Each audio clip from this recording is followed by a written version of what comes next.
Olá, pessoal, tudo bem? Como estão? Espero que todos tenham passado bem essa última semana. Hoje nós temos o nosso último encontro relativo às garantias fundamentais do direito processual penal. Nós temos falado nas últimas semanas sobre as garantias fundamentais relativas ao processo. No nosso último encontro falamos, das importantes garantias de publicidade, de duplo grau de jurisdição e de garantia de processo no prazo razoável. E, como prometi no nosso último encontro, hoje nós vamos encerrar essa matéria falando sobre a garantia do devido processo legal e um ponto final, que são as decisões judiciais que, de algum modo, visam aplicar uma regra de proporcionalidade ou, como alguns dizem informalmente, uma ponderação entre garantias fundamentais do processo penal. Então, para nós falarmos primeiro sobre o devido processo legal, eu preferi deixar esse assunto por último, porque, a bem da verdade, a garantia do devido processo legal, tal qual ela se encontra no inciso 54 do artigo 5º da Constituição, ela estabelece uma espécie de síntese de todos os demais princípios aplicáveis ao direito processual penal.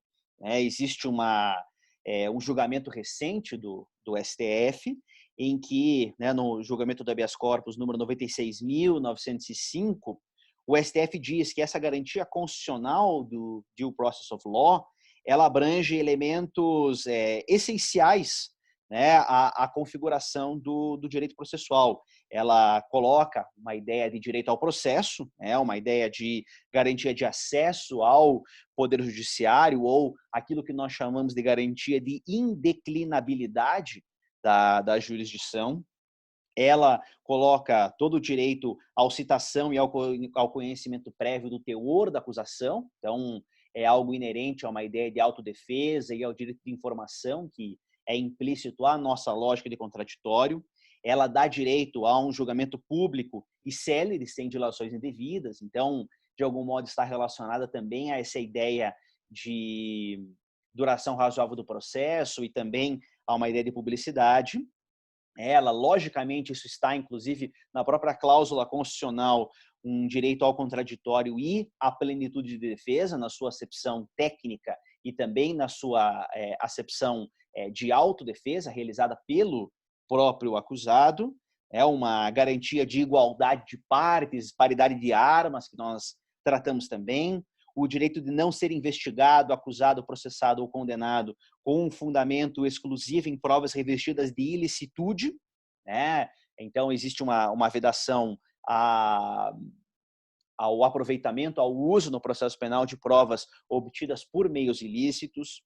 Ela garante um direito ao benefício da gratuidade, do acesso à justiça, nos casos em que o litigante, a parte, não tenha recursos para prover custas processuais, o direito à observância do juiz natural, que nós tratamos também como garantia relativa à jurisdição, o direito à não autoincriminação e nem ser constrangido a produzir provas contra si próprio, uma garantia que nós chamamos nemo tenetur sede tegere, ninguém será obrigado a produzir provas contra si.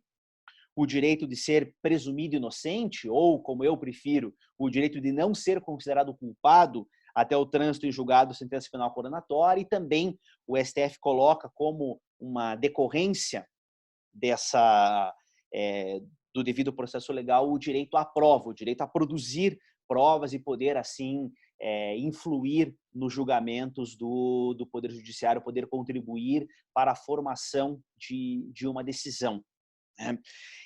Agora, se nós formos remontar a origem dessa expressão devido processo legal, a origem do próprio inciso 54 do artigo 5º da nossa Constituição, nós vamos encontrar, diz o artigo 5º, que ninguém será privado de sua liberdade ou de seus bens sem o devido processo legal. De modo que ninguém poderá ser preso, ninguém poderá ter qualquer espécie de direito restringido a liberdade aqui ela deve ser compreendida no sentido mais amplo possível, né? Todas as liberdades que nós possuímos, como está disposto no inciso 2º do artigo 5º da Constituição, ninguém será obrigado a fazer ou deixar de fazer nada senão em virtude da lei. Então ninguém será desprovido, desta sua liberdade, dessa sua liberalidade, e do mesmo modo ninguém será desprovido do seu patrimônio, ninguém poderá sofrer nenhum ataque à sua esfera patrimonial, sem que seja seguidas todas as regras legais e constitucionais aplicáveis ao processo. Essa disposição, ninguém será privado de sua liberdade ou de seus bens sem o devido processo legal, é uma cópia literal daquilo que nós encontramos no texto da 5ª emenda à Constituição dos Estados Unidos. A 5ª emenda ela tem uma relação mais ampla, ela contém uma série de garantias que são concedidas aos acusados em geral em processos, né? Então ela coloca o direito a um julgamento, o direito a... Bem, o meu navegador que estava aberto com o texto da emenda fechou, mas ele coloca que ninguém será sujeito a julgamento, né, por crime sem que ele tenha sido primeiro submetido a uma análise por um júri, ninguém será julgado 2 vezes por um mesmo fato, né? A ideia é que nós tratamos no nosso último encontro sobre o double jeopardy, né? Ninguém será colocado 2 vezes ao risco de condenação pelo julgamento do mesmo fato, ninguém será obrigado, em um caso criminal, a testemunhar contra si, né? Aquilo que nós trouxemos a partir do direito romano clássico nemo tenetur sede tegere, e aí contém no final uma disposição bastante semelhante à nossa, né? Ninguém será privado de sua vida, de sua liberdade ou de seus bens sem o devido processo legal. Nós não mantivemos a nossa Constituição a mesma expressão, né? Ninguém será desprovido de sua vida, pois a nossa Constituição veda expressamente as penas capitais, e em especial a pena de morte. Então, no Brasil, ninguém será desprovido de sua vida, ponto final, né? Excetuados aquelas situações excepcionalíssimas em estado de guerra, que o Código Penal Militar prevê, né, a pena de morte em situações excepcionais. Mas, em geral, nenhuma pessoa será privada de sua liberdade ou de sua vida sem o devido processo legal. Agora, o devido processo legal, na maneira como ele vem sendo interpretado desde o início do século XX pela Suprema Corte dos Estados Unidos, ele acabou sendo compreendido numa dupla acepção. Aquela que mais costumeiramente chega para nós, aquela que está retratada por essa decisão do Supremo Tribunal Federal que eu mencionei há pouco a vocês, ela se refere aos aspectos processuais ou procedimentais do devido processo legal. Vale dizer, é uma forma de as pessoas se colocarem contra o exercício arbitrário de poder por parte do Estado, né? É uma regra de julgamento para que o Estado não infrinja uma série de garantias processuais que as partes têm. Tá? Então, esta é a concepção procedimental ou processual do devido processo legal, ou aquilo que os americanos chamam de procedural due process.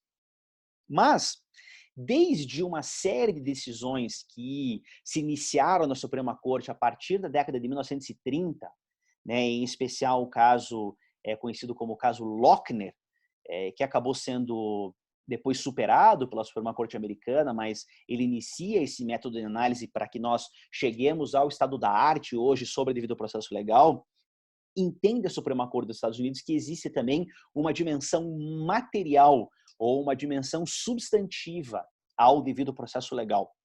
É o que lá na doutrina e na jurisprudência americana eles chamam de substantive due process. A que se refere esse devido processo legal material ou substantivo? Na medida em que o devido processo processual ele se aplica aos julgamentos feitos, em especial pelo Poder Judiciário, A regra de que há um devido processo legal substantivo se aplica, de algum modo, ao Poder Executivo e ao Poder Legislativo, na medida em que não cabe ao Estado legislar e dispor sobre regras que, de algum modo, possam infringir sobre a liberdade dos cidadãos. O professor Badaró, quando ele trata desse assunto, ele coloca uma visão parcial, né? Ele trata aqui, ele traz os ensinamentos do professor Siqueira Castro, que relaciona essa ideia de, devido ao processo legal, a uma ideia de racionalidade e de razoabilidade das leis, né? No sentido de que nós somente poderemos dispor legislativamente, nós só poderemos legislar sobre conteúdos, sobre assuntos que sejam razoáveis e que sejam racionais. A lei, portanto, ela possui esses limites estabelecidos ex ante a partir dessa perspectiva, mas as discussões que se tem no constitucionalismo americano e nos julgamentos feitos pela Suprema Corte dos Estados Unidos são são muito mais profundos. E se você pegar, por exemplo, né, o que a Suprema Corte julgou no caso Lochner e nos demais casos da era Lochner, né, Lochner, L-O-C-H-E-R, é que o governo, o Estado, ele não poderá invadir liberdades individuais, né, dos cidadãos. Ele não poderá, de nenhum modo, suprimir ou interferir no exercício de direitos considerados implícitos. E, portanto, o caso Lochner, salvo melhor juízo, ele dispunha sobre uma situação de greve e que houve restrições ao exercício do direito de greve por trabalhadores da panificação. A Suprema Corte entendeu que isso infringia sobre liberdades individuais e criou-se uma jurisprudência que fazia um controle bastante rigoroso a partir, né, do que o constitucionalismo americano chama de judicial review, né? Aquilo que nós, a grossíssimo modo, poderíamos traduzir como controle de constitucionalidade. Gerou um controle bastante amplo da legislação, de modo que o Estado não poderia intervir mais na vida individual das pessoas, que, de algum modo, é o próprio fundamento, a própria razão de existir do Estado, né? Permitir um convívio social ordenado. Essa jurisprudência, aos poucos, foi superada e, em uma apertadíssima síntese, porque não é o objetivo do nosso conteúdo tratar expressamente sobre isso, mas hoje chegou-se à conclusão de que se uma determinada norma, né, se determinado ato normativo do Poder Executivo ou determinado ato legislativo, né, algo que tem um componente majoritário grande, se essa regra ela limitar o exercício de algum direito ou de alguma liberdade individual do cidadão, será preciso analisar primeiro se essa restrição é feita sobre um direito que possa ser considerado fundamental. O critério que a Suprema Corte americana tem utilizado é que o direito fundamental é um daqueles direitos previstos nas emendas à Constituição dos Estados Unidos, em especial no Bill of Rights, nas 10 primeiras emendas à Constituição, e se de fato se tratar de um direito fundamental, aí será feito um escrutínio bastante rigoroso sobre aquela legislação. É um critério de julgamento que lá eles chamam de strict scrutiny, né? Escrutínio estrito ou escrutínio rigoroso. O que significa isso? Será necessário avaliar se existe um interesse estatal convincente, né? Que eles chamam de compelling state interest, e aquela solução adotada para se alcançar aquele objetivo forte que o Estado tem, ela deverá ser estritamente talhada, né? A expressão que eles usam lá é narrowly tailored, então ela deve ser especificamente talhada para atingir aquele objetivo sem ter muitos efeitos colaterais. Então, a maior parte das decisões lá, quando eles tratam desse escrutínio rigoroso, trata-se de algumas classificações baseadas em raça, etnia, questões relacionadas a racismo, né? Durante muito tempo, as decisões da era Jim Crow nos Estados Unidos, que permitiam a segregação, entendiam que havia um interesse estatal na separação de pessoas de cor diferente e que aquilo, portanto, não configurava nenhuma espécie de restrição indevida. A partir de uma série de casos, né, e um dos mais emblemáticos é o Brown versus Board of Education, se entendeu que não poderia haver segregação em distritos escolares e, portanto, se entendeu que não havia nenhum interesse estatal convincente naquela separação de alunos e ainda que houvesse, a medida adotada, que é a segregação total, não era rigorosamente talhado para atender aquele objetivo legítimo. Então, portanto, essa era uma lei que poderia ser julgada inconstitucional. Isso no que diz respeito a direitos fundamentais, como é o caso da igualdade, né? A igualdade entre os cidadãos é uma das mais importantes cláusulas constitucionais. Quando se trata da restrição de algum outro direito, né, que não seja considerado um direito fundamental, aí será adotado um critério de base racional para uma legislação, né, o que eles chamam de rational basis. Então, será avaliado se o governo tem um propósito legítimo naquela restrição ou se não é simplesmente alguma espécie de discriminação. Se houver um interesse legítimo, é constitucional, se não houver um interesse legítimo, é inconstitucional. Por que eu estou falando disso? Quando nós formos olhar para uma série de regras que alteram o nosso processo penal, ou as próprias regras que, de algum modo, dispõem e formam o nosso direito processual penal, nós vamos acabar encontrando diversas regras que podem vir a limitar o exercício da defesa. E aí nós precisamos compreender se essas regras elas podem, de fato, limitar o exercício da defesa. Se vier a haver uma regra constitucional que diga, por exemplo, que existem propostas legislativas nesse sentido que acredito que o Congresso Nacional jamais aprovaria, pois são flagrantemente inconstitucionais. Mas foi um tema que eu estudei bastante na minha dissertação de mestrado. Existe uma preocupação, e é uma preocupação legítima, de que as pessoas que são acusadas de praticar crimes e que tenham obtido um grande patrimônio ilegal a partir do cometimento desses crimes, não possa fazer proveito desses recursos obtidos ilegalmente, né? Essa é a grande mentalidade por trás da legislação de lavagem de dinheiro, por exemplo, né? A ideia é que o crime não compense, ou pelo menos que o crime não deveria compensar. Então, uma forma de criar medidas para evitar que os criminosos possam fazer proveito dos valores que são obtidos ilicitamente. Tá?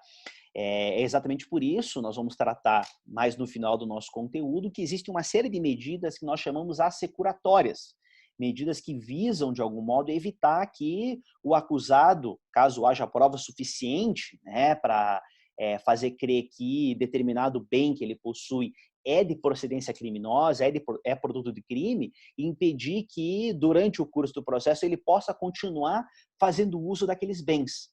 Então, existem medidas como o sequestro penal para tornar aqueles bens temporariamente indisponíveis. Tá? Então, existe um interesse legítimo aqui. Agora, na última década, passou a surgir uma preocupação que as pessoas que tenham obtido patrimônio ilegalmente não possam utilizar esse patrimônio nem mesmo para a constituição de uma defesa técnica. A ideia é que pessoas tenham sido acusadas de crime como lavagem de dinheiro, tráfico de drogas, lesão ao erário, corrupção, não possam utilizar como fonte do custeio dos honorários profissionais de seus advogados dinheiro que tenha sido obtido ilicitamente. Tá? Inclusive, há diversas acusações. Houve um caso bastante emblemático aqui no estado do Paraná, que foi julgado pela segunda Câmara Criminal, em que um advogado que defendia um político de expressão relevante no nosso estado foi acusado de estar lavando dinheiro porque recebeu recursos que supostamente teriam como origem atos de peculato, atos de desvio de recursos públicos. Essa ação penal, essa investigação, não me recordo se ela chegou a virar uma denúncia ou não, houve intervenção da OAB em favor desse advogado, chegou a haver o trancamento dessa investigação, mas mostra como há essa preocupação hoje com o que nós passamos a tratar na doutrina como honorários maculados, ou honorários supostamente maculados. Né? E aqui é importante deixar claro uma ressalva. O advogado não pode receber recursos que ele saiba que sejam provenientes de crime. Se o advogado receber esses recursos, eu acredito que ele não estaria cometendo o crime da lavagem de dinheiro, porque ele não estaria buscando dar uma aparência de licitude a esses recursos, mas o advogado poderia estar praticando, por exemplo, o crime de receptação. O artigo 180 do Código Penal diz que é crime você receber bens que sabe terem procedência ilícita. Então, até a nossa ética profissional impediria que o advogado recebesse recursos que tivessem origem delituosa. O grande problema é que dinheiro é fungível, você não tem como marcar com uma canetinha, dizer, não, esse dinheiro teve origem criminosa, esse dinheiro não teve. Talvez até a cédula, papel moeda, ela está gravada pela infungibilidade, porque cada cédula de papel moeda tem um número de série que é único e é uma espécie de impressão digital daquela nota. Então, o dinheiro eu até aceito que ele seja considerado infungível. O problema é que os valores representados por aquele dinheiro, eles se misturam.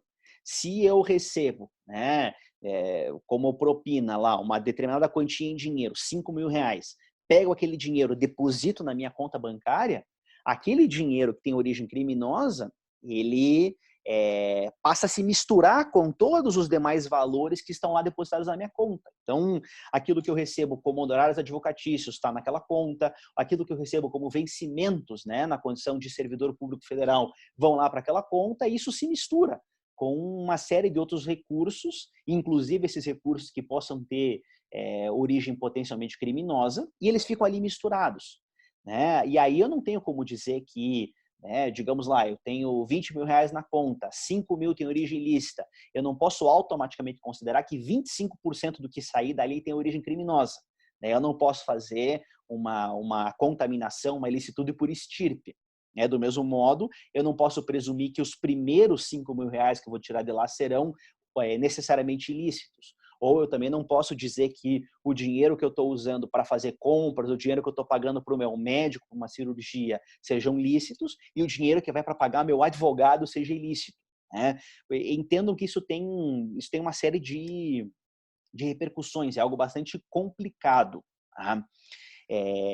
Mas, exatamente para evitar esses problemas, há alguns projetos em tramitação no Congresso Nacional que prevêem, por exemplo, para evitar essa discussão, que pessoas acusadas de determinadas espécies de crime, e se eu não me engano o projeto fala lá de lavagem de dinheiro, tráfico de drogas, terrorismo, coisa do gênero, não possam ser defendidas por advogado particular.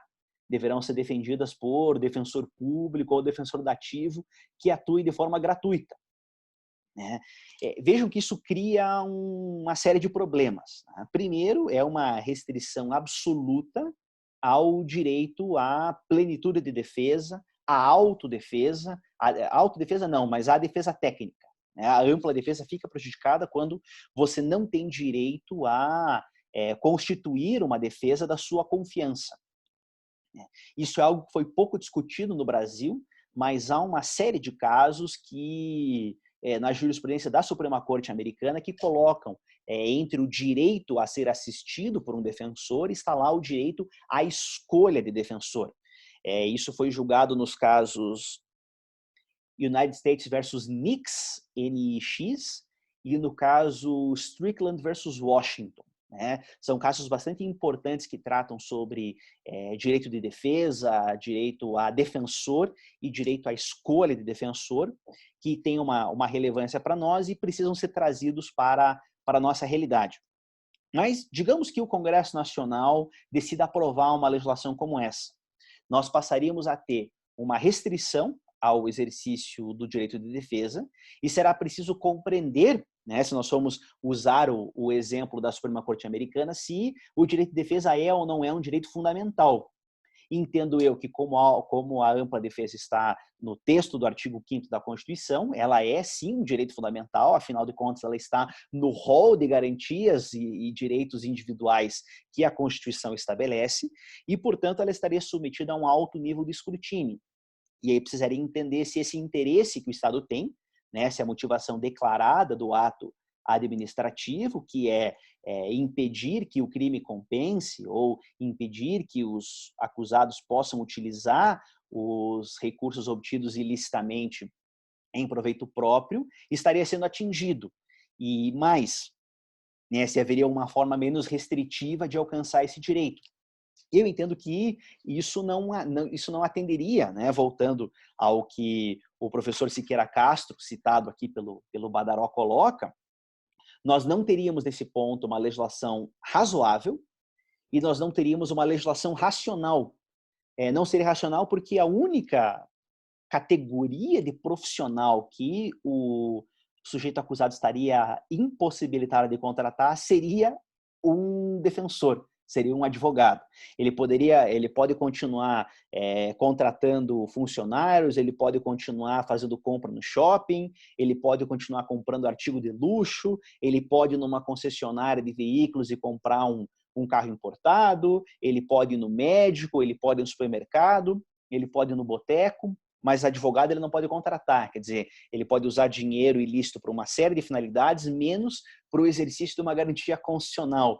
Então, ter uma disposição como essa, ou adotar uma racionalidade como essa dentro do nosso esquema constitucional é algo importante, porque pode evitar, né, em exemplos como esse, que garantias fundamentais do acusado venham a ser suprimidas por leis que façam pouco sentido ou que não possam ser consideradas plenamente racionais ou bem motivadas.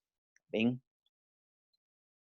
Então, em síntese, eu diria, né, que é importante a gente olhar para essa experiência comparada, é importante a gente olhar para esses julgamentos da Suprema Corte e para aquilo que a nossa doutrina vem identificando. Né? Vocês têm visto que eu gosto muito de citar o professor Rogério Laureatucci, ele no livro dele Direitos e Garantias Fundamentais, né, que está no nosso que está na nossa bibliografia para esse ponto, ele também encontra, né, a razoabilidade como um elemento do devido processo substancial, e isso é algo importante, é importante trazer isso para a racionalidade brasileira, porque não são muitos os constitucionalistas que efetivamente tratam disso. Né? A única vez que eu tive contato com isso aqui no Brasil foi numa aula da professora Vera Carana, do doutorado, que ela, como fez o seu doutorado nos Estados Unidos, está muito bem informada, está muito por dentro dessas questões, mas das minhas aulas regulares na graduação e uma série de escritos, eu não tinha tido a oportunidade de falar de ouvir alguém falando sobre isso. Eu fui descobrir toda essa dimensão do devido processo legal quando fui estudar nos Estados Unidos. E, lógico, né, aqui de maneira muito mais direta e muito mais relacionada com o nosso dia a dia do direito processual penal, o devido processo legal, né, o devido processo legal como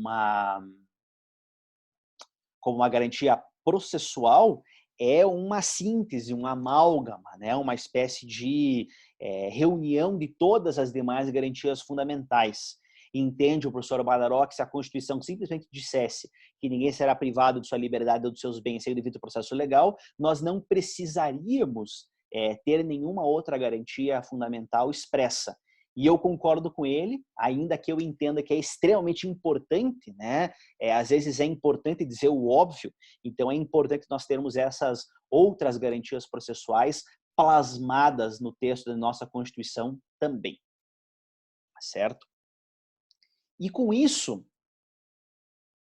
depois de quase um mês dos nossos encontros virtuais, nós encerramos, né, nós encerramos esse ponto relativo às garantias processuais penais em espécie. Falamos sobre 15 garantias processuais penais durante as últimas semanas, garantias relativas à jurisdição, à ação, e falamos longamente sobre as garantias aplicáveis ao processo, de modo a compreender, né, todo esse espectro de direitos que são assegurados aos acusados no processo penal brasileiro.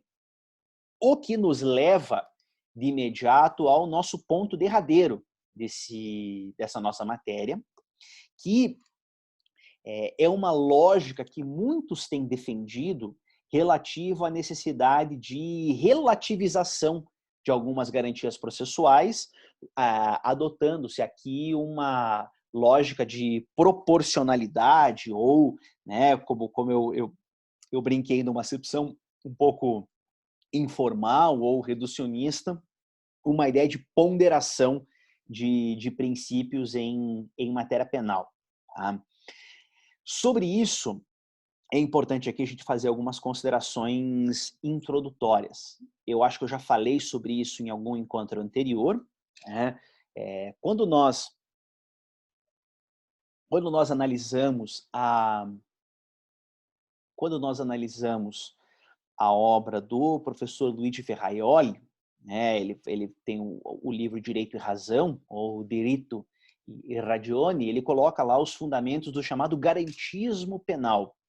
Então, há uma série de critérios que nós devemos adotar para que nós possamos ter um processo penal garantista, ou um processo penal de garantias.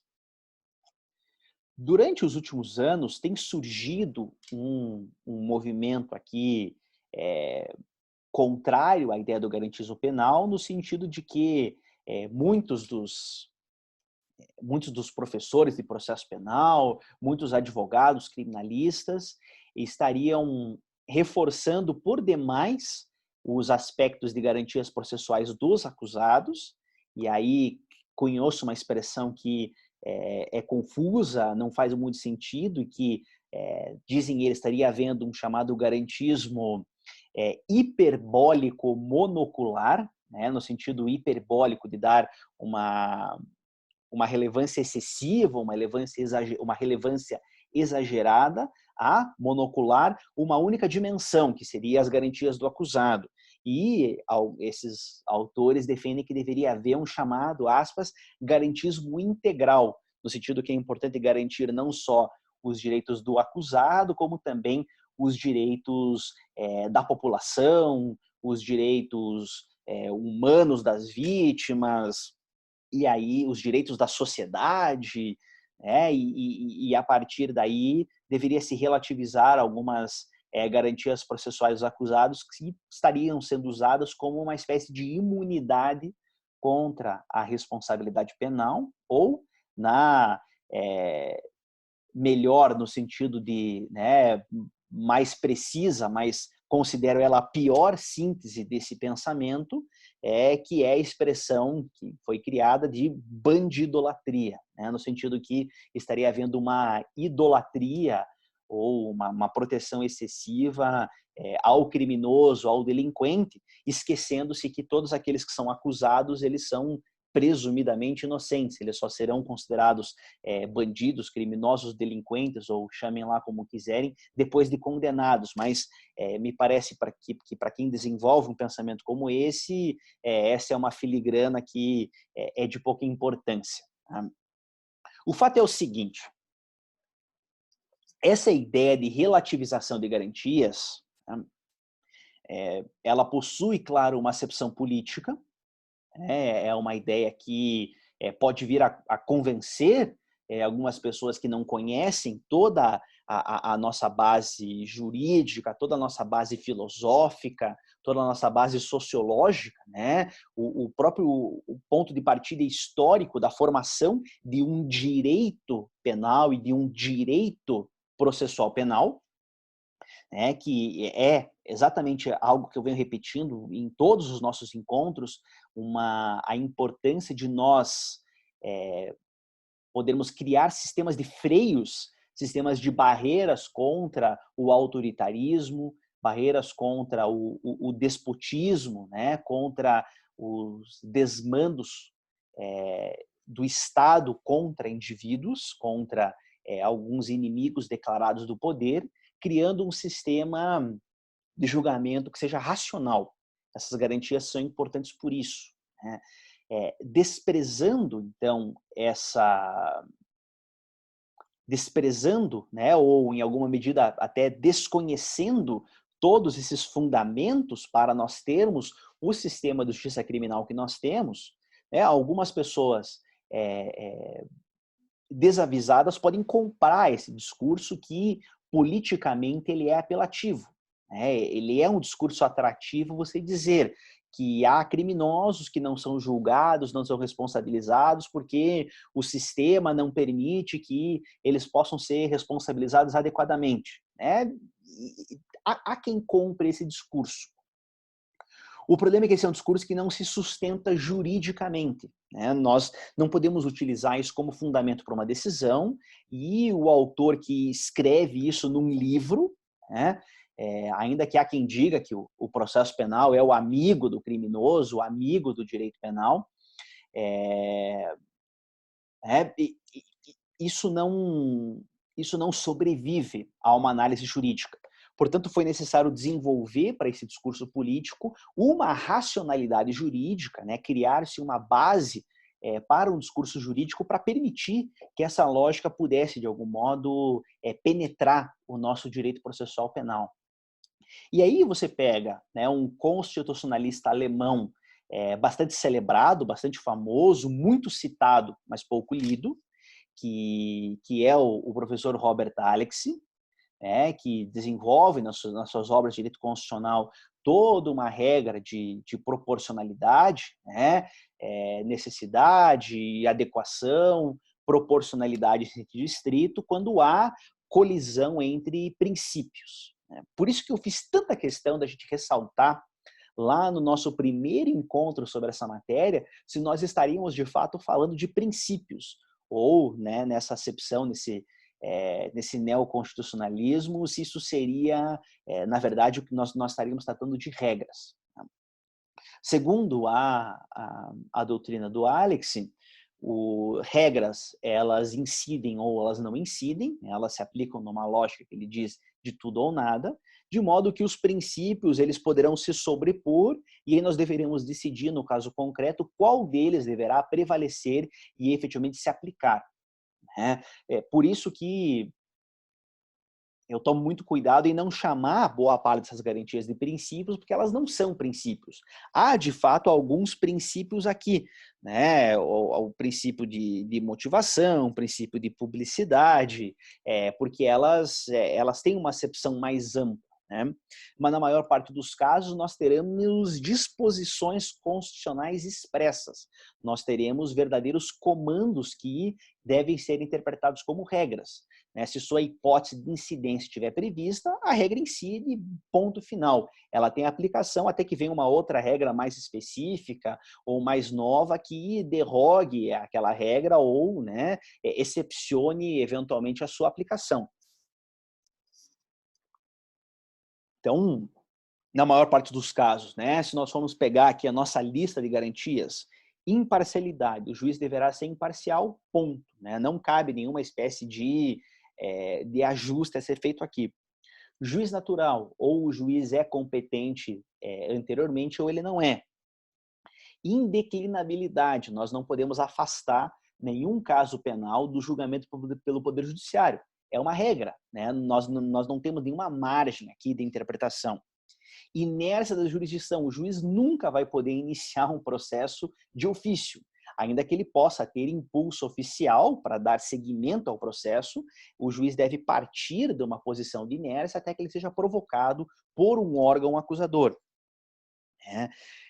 Com relação à garantia de oficialidade, garantia de obrigatoriedade, no caso da ação pública, a oficialidade é uma regra, somente competirá ao Ministério Público atuar, e há uma outra regra que estabelece a sua exceção. Se o Ministério Público não intentar a ação penal no prazo legal, a vítima estará legitimada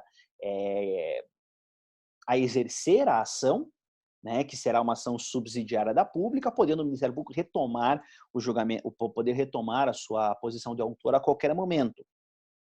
A legalidade é algo um pouco mais complicado, porque nós não temos nenhuma regra expressa nesse sentido, né? Esta é uma garantia que nós extraímos a partir de algumas disposições do texto legal. Em regra, né, o Ministério Público no Brasil não está dotado de discricionariedade.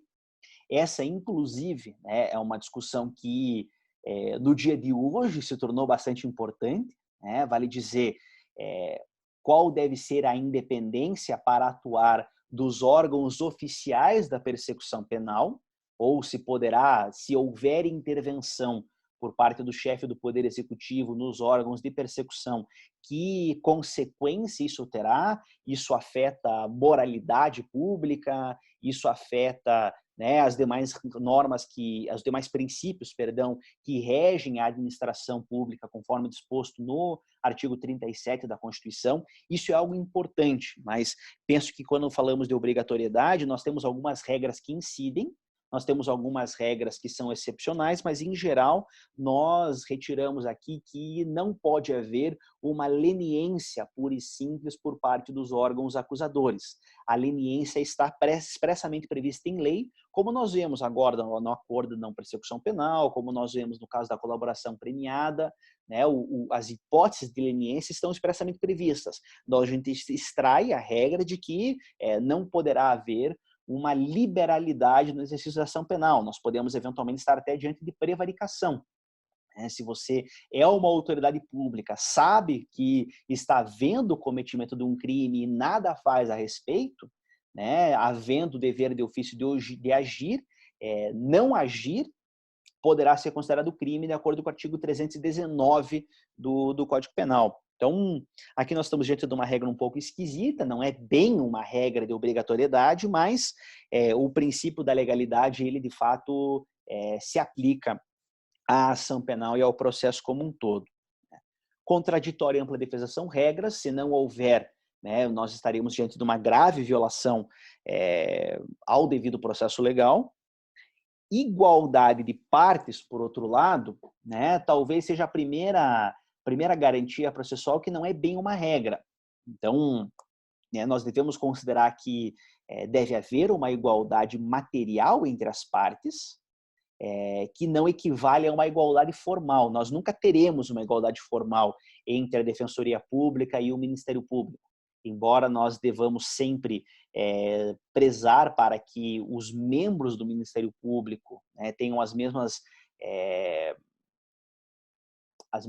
prerrogativas profissionais, as mesmas garantias profissionais que os defensores públicos, que haja uma equiparação nos vencimentos, que haja iguais condições. Você não pode comparar a estrutura que o Ministério Público tem na persecução penal, inclusive no que diz respeito, né, às próprias medidas de investigação que o Ministério Público e a polícia têm, com as medidas que a Defensoria Pública tem.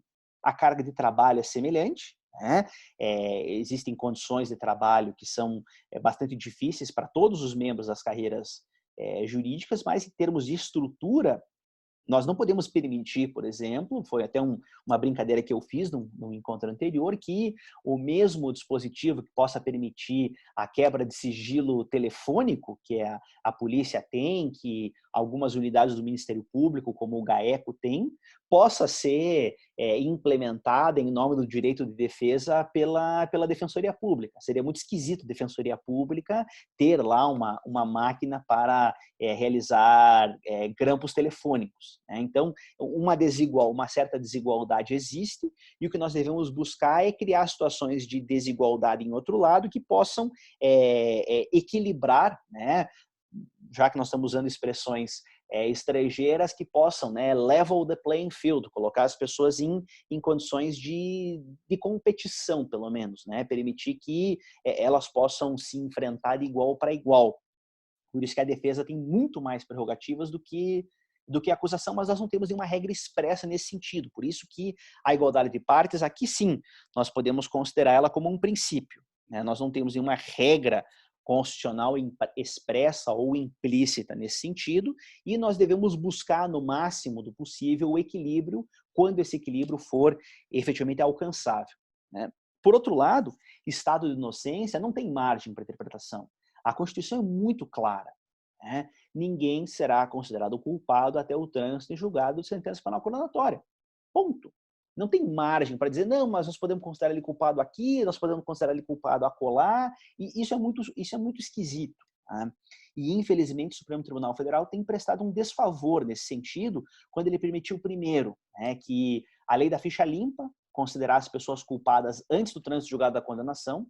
Existe uma lei, para aqueles de vocês que não sabem, que impede pessoas que tenham sido condenadas por órgão colegiado, que tenham sido condenadas por algum tribunal né, não só por juiz de primeira instância, que tenham tido essa condenação confirmada em segunda instância ou que tenham sido julgados em competência originária por um tribunal, elas não podem se candidatar a cargo público. Existe uma lei complementar nesse sentido, só me engano, eu não vou lembrar o número da lei, mas existe uma lei complementar nesse sentido, e o STF disse que essa norma é constitucional, porque, e aí busca-se um argumento que a mim, pelo menos, não convence, de que ela não afeta o núcleo da garantia constitucional. Mas não há margem aqui para ponderação entre uma moralidade na administração, que é um princípio importante, né? Ou a questão dos direitos políticos, né? Garantir uma boa representação parlamentar, uma boa gestão do Poder Executivo, com essa que não é a presunção da inocência não é um princípio nessa acepção jurídica do termo. Ela é uma regra constitucional que não pode ser afastada, a não ser que nós tenhamos uma outra regra constitucional de igual status que excepcione essa aplicação.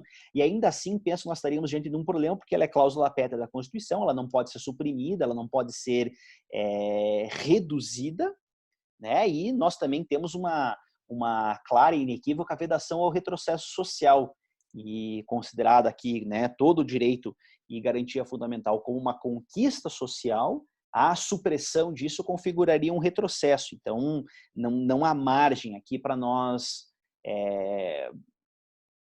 reduzirmos a incidência do estado de inocência. E é só ver como esse julgamento do Supremo, no caso da ficha limpa, acabou conduzindo, né, para a fatídica decisão do Supremo no julgamento do HC 126.292, quando permitiu que houvesse execução provisória da pena.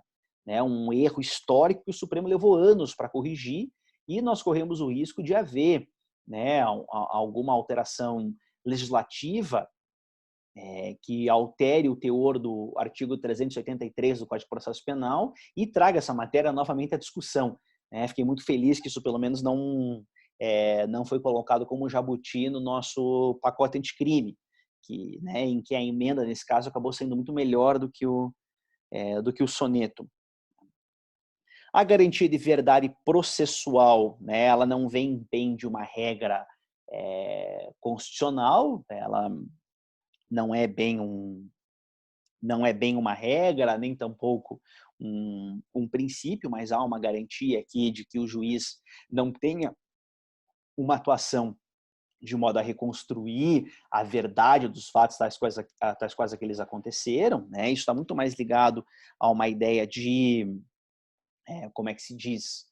Isso está muito mais ligado a uma ideia de garantia de um processo acusatório, né? Algo que hoje é uma regra não constitucional, mas é uma regra legal do artigo 3º-A do Código de Processo Penal, que tem a sua eficácia suspensa por uma decisão liminar do ministro Luiz Fux, do Supremo Tribunal Federal.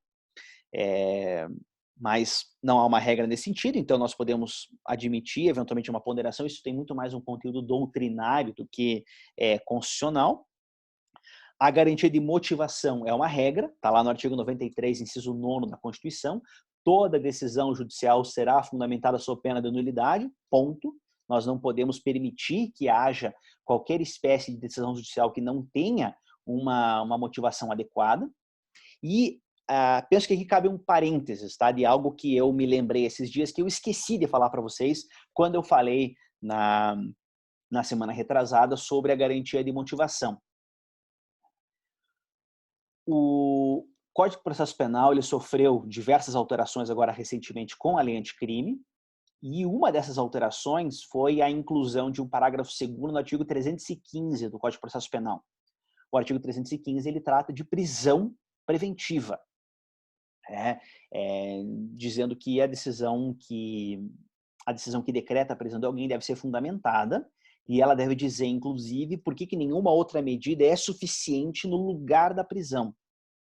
E como a maior parte dos requisitos para a prisão, eles são expressos no próprio texto legal a partir de conceitos jurídicos indeterminados, que a doutrina tem muita dificuldade de dar um conteúdo a eles, né? Conceitos como ordem pública, ordem econômica, um que me irrita e me incomoda profundamente, que é o fundamento da conveniência da instrução criminal, né? Essa expressão da lei é muito infeliz, e nós já tivemos pelo menos 2 oportunidades de reforma desse dispositivo, e nós não reformamos, nós não mudamos essa expressão, é algo que está enraizado na nossa cultura jurídica, e a ideia de garantia de aplicação da lei penal. A lei não diz o que significam esses requisitos, e o juiz deverá preencher esses requisitos sempre que ele for decidir. Como as decisões costumam ter uma motivação bastante genérica, foi necessária, agora com a reforma da lei anticrime, incluir um novo parágrafo, o parágrafo 2º do artigo 315, que diz que a decisão não será considerada fundamentada. E aí nós trouxemos ao processo penal uma regra que já estava prevista no Código do Processo Civil, salvo o melhor juízo, é o artigo 112 do Código do Processo Civil, mas eu não vou lembrar ele de cabeça, eu não tenho ele anotado aqui. Mas diz lá, por exemplo, que não será considerada uma decisão bem fundamentada, uma decisão que se limitar a transcrever dispositivo de lei, uma decisão que se limitar a transcrever ementa de jurisprudência como fundamento, sem dizer, né, o que há naquele precedente que represente, né, uma motivação adequada para aquela decisão. Não é suficiente você transcrever os argumentos da outra parte, não é suficiente você fazer uso de conceitos indeterminados, né, ou usar uma decisão que possa servir para usar uma motivação que possa servir para dar qualquer decisão. Aquilo que a professora Teresa Vamber, no processo civil, chama de decisão vestidinho preto, né, que serve para qualquer ocasião. Então, aquela motivação para qualquer ocasião, né? Porque esse sujeito tem a personalidade voltada ao crime. Não diz por quê, não diz com base em que motivo, ela serve para embasar as decisões, né? Ela tem um efeito retórico, então nada disso é suficiente. Vale a pena ler o parágrafo 2º do artigo 315, eu posso disponibilizar para vocês, eu escrevi um pequeno artigo no mês passado para a revista da OAB, sobre esse assunto, um artigo de 3 páginas sintetizando essas mudanças que vai ao encontro daquilo que eu tenho pesquisado, né, sobre o fundamento adequado de decisões judiciais, os chamados standards probatórios. Fecha parênteses. O duplo grau de jurisdição é uma regra, né? Nós não temos nenhuma margem para interpretação aqui, ele está não só no nosso texto legal, como também é uma previsão da Convenção Americana de Direitos Humanos, né? No seu núcleo essencial, ou aquilo que o professor Badaró coloca como um controle epistêmico da presunção de inocência, né? Um direito do acusado para que haja o controle epistêmico da presunção de inocência. O processo penal no prazo razoável né? Aqui nós temos uma margem, eventualmente, para localizar um princípio, né? Porque nós não sabemos o que exatamente é um prazo razoável e há casos que necessariamente deverão ser julgados mais rápido, há casos que necessariamente serão julgados em mais tempo, né? Essa razoabilidade será aferida no caso concreto. Então, aqui nós podemos ter um princípio e o devido processo legal é um grande princípio, não é bem uma regra, porque ele não tem nenhum conteúdo dispositivo expresso, mas dentro desse princípio estão implícitas todas essas demais regras que eu estou relembrando vocês aqui. Então, dessas garantias fundamentais que eu selecionei para tratar com vocês, a gente percebe que a grande maioria delas são regras, a grande maioria delas são regras constitucionais expressas que não dão margem para ponderação. Então, se elas forem chamadas de princípio, elas somente poderão ser consideradas princípio em sentido amplo. E aqui nós não podemos fazer um sincretismo metodológico no sentido de pegar uma parte da obra do Alex para dizer, não, nós podemos ponderar princípios, mas a gente ignora o que o Alex trata como princípio para chamar de princípio aquilo que a doutrina tradicionalmente chama de princípio, para fazer uma ponderação entre regras, algo que essa lógica simplesmente não admite.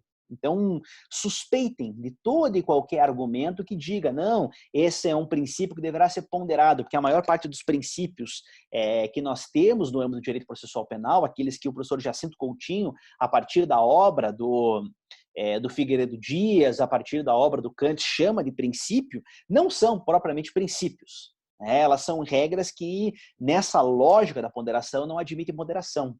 Então, para retomar a minha linha argumentativa aqui no início dessa aula, ainda que você tenha buscado dar um certo verniz jurídico, um certo verniz acadêmico para esse fundamento, nós vemos que ele não sobrevive a uma análise adequada. Trata-se, na verdade, de uma retórica, de um embuste argumentativo que não poderá surtir qualquer espécie de efeito no que diz respeito à supressão de garantias fundamentais do acusado.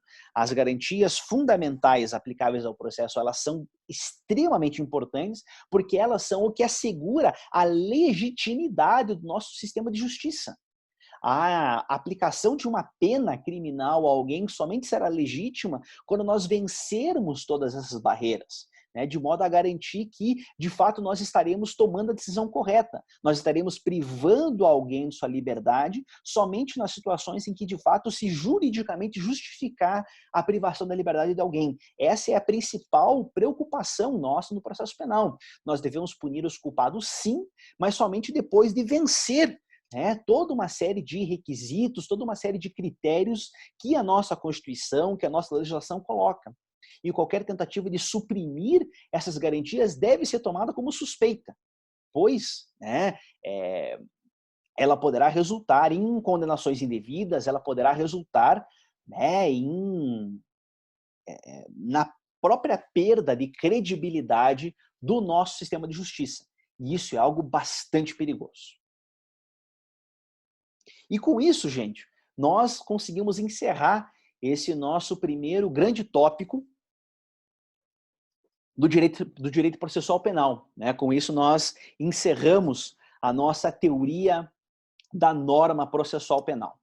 Tá bem?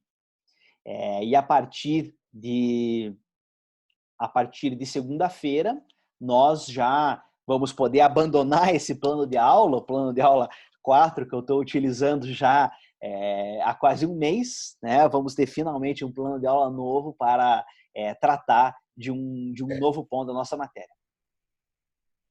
Então, gente, eu deixo aqui a oportunidade para que vocês possam fazer algum questionamento geral sobre essa parte da matéria ou sobre qualquer outro conteúdo. Fiquem à vontade. E, em não havendo perguntas, eu me despeço de vocês, desejo a todos um excelente fim de semana e nós retomamos na semana que vem, dessa vez com matéria nova. Um grande abraço, pessoal. Até mais.